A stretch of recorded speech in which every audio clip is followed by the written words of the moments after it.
In this video, I want to talk about this idea of the emerging leader, the kind of leader that I think Africa needs, the kind of leaders I think Africa needs to create if we want to win this war that I spoke about in the last video. And some of the characteristics, like what do they need to have, right? So for context, I did a video recently talking about how I believe there's a war coming for Africa's future. Like I'm sure of that in many ways. And how we're not ready for that war, okay? How every other world power has a plan, a strategy, a way to exploit all the potential that Africa has. And we ourselves, we have nothing. Now, to win that war, I believe one of the keyest things is leadership. And we've said it over and over again. Leadership is the problem, okay? But the question is, what kind of leaders do we need and what is that leader supposed to do? Which is one part of the questions I want to answer. But before we talk about what kind of leader can and will create the change and will be the champion of the future that we so desperately need, but don't know how to create yet, or at least aren't actively working towards creating yet, I want to talk about the problem that they are facing. What is the situation in front of them? What's the reality that that leader is confronting? Whether that leader is you or somebody you know, okay? And it's not one specific problem. It's a lot of different problems. But I think the one that is obvious to me right now is this gap between prophecy and policy, right? Is the gap between prophecy and policy is a problem that the emerging leader is going to have to solve. What do I mean by that? Africa is no stranger to prophecies. We are good at proclaiming the next thing, okay? If we don't do it, the rest of the world will do it for us. We are good at Africa 2030, the next frontier, the next gen, the final frontier. We are good at looking at ourselves and looking at potential, and rightfully so, and saying that, oh, hey, we can be the next big thing. We are the next big thing. And we've been saying this for as long as I can remember, growing up in Africa and being in this country. The thing though is, we do not have the policies, and we never build the policies to make those prophecies a reality. So you have, and this entrepreneurs are trying to build, things on the continent. They're trying to start new businesses, and it's like the policies do not support the visions that these people have. But if you look at America and places that are really doing well, what you find is that the policies and the systems are designed to enable these visions to come to life, to enable these prophecies to become a reality. So between the prophecies that we have for the future and then the policies, there is this big gap that we have to fill. And it's a really big gap. It's not an easy gap to fill. And the organizations that can figure this out are the ones that will cause change. And the leaders that will lead these organizations, I think, need a few things to be able to build something that could bridge the gap, so to speak, right? Now, the first thing I think these leaders need is hope. It sounds very intangible. But see, the problems we have in Africa have become so ingrained, they feel like a part of our reality right now. It's almost impossible to imagine a future where those problems don't exist. So the average African has become very hopeless. They look at these systems and they go like, there's no way this can change. It never changed for my grandfather. It never changed for my father. It certainly is not changing in my lifetime, right? We look and we go like, oh, we're talking about the same problems for the last 60, 70, 80 years and they're still here.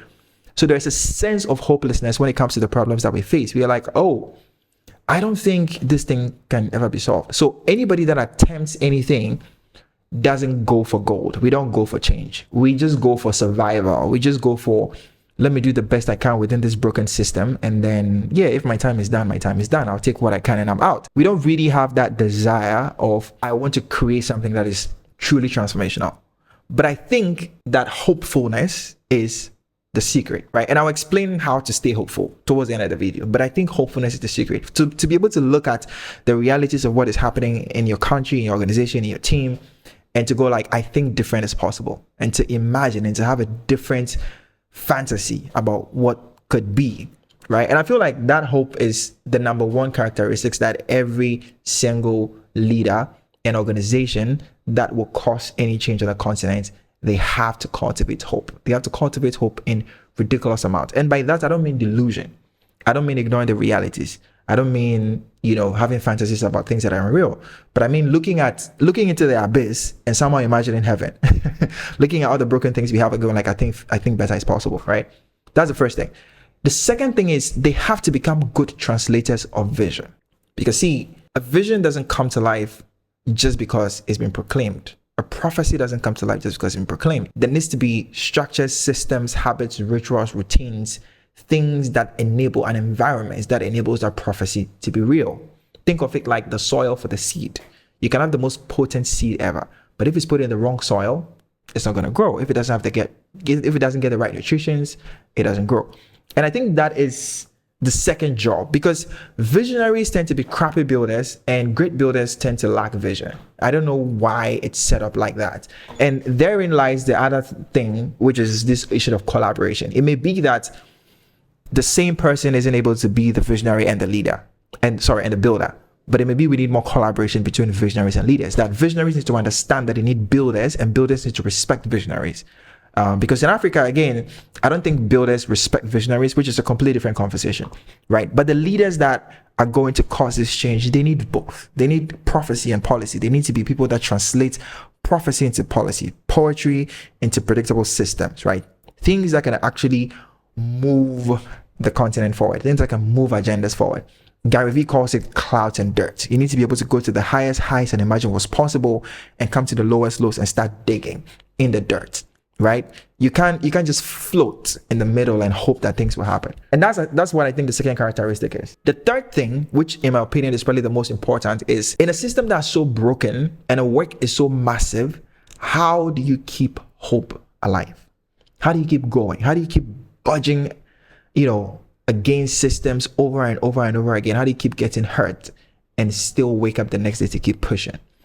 Well, I think the way you do that is to redefine what success is, to redefine what winning is.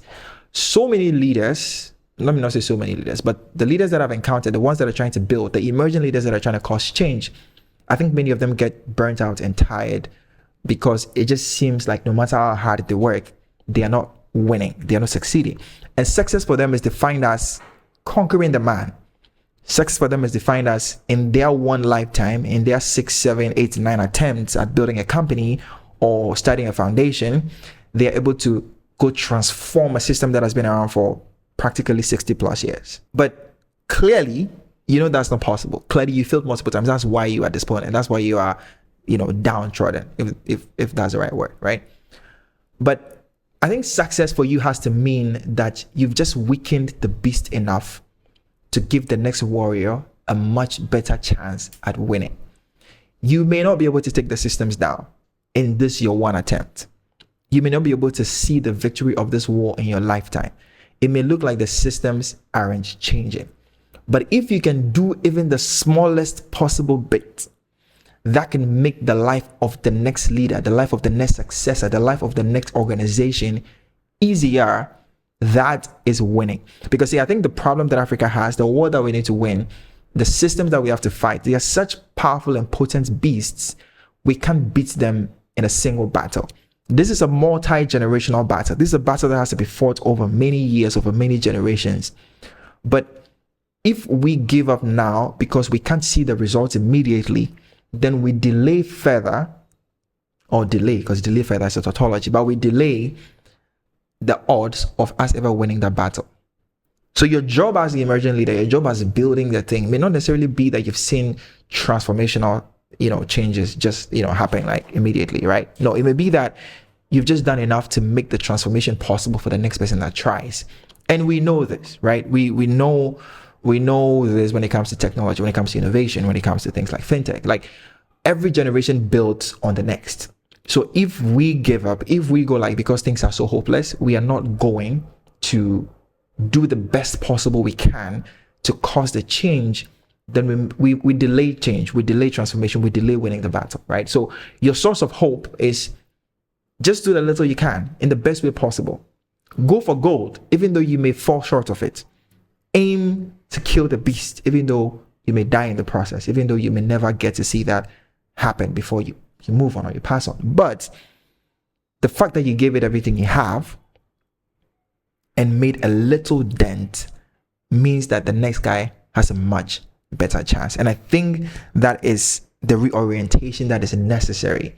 The belief that we need to carry if we actually want to build organizations that will transform and bring into the present the future that we see, the future that we so desperately want for Africa, right? So I think the issue, or one of the biggest issues, is the gap between prophecy and policy.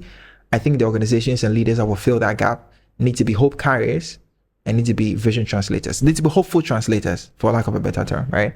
And I think one of the ways you're going to do that successfully is to reframe what winning is and to have a much different time horizon for the things they're building, the problems, the solutions they're trying to solve, right? The solutions they're trying to create. So if you're a leader, young, ambitious, or even old and hopeful, I hope this video helps. I hope this video gives you some things to think about. I hope this video nudges you to find communities and people and resources that allows you to cultivate hope. And I hope you learn how to build systems or partner with people that can build systems. And I hope you know that victory is not really in seeing the beast fall down in your lifetime. Victory is weakening it that much more, so the next warrior has a much better chance at winning this battle. I'll see you in the next video. Cheers.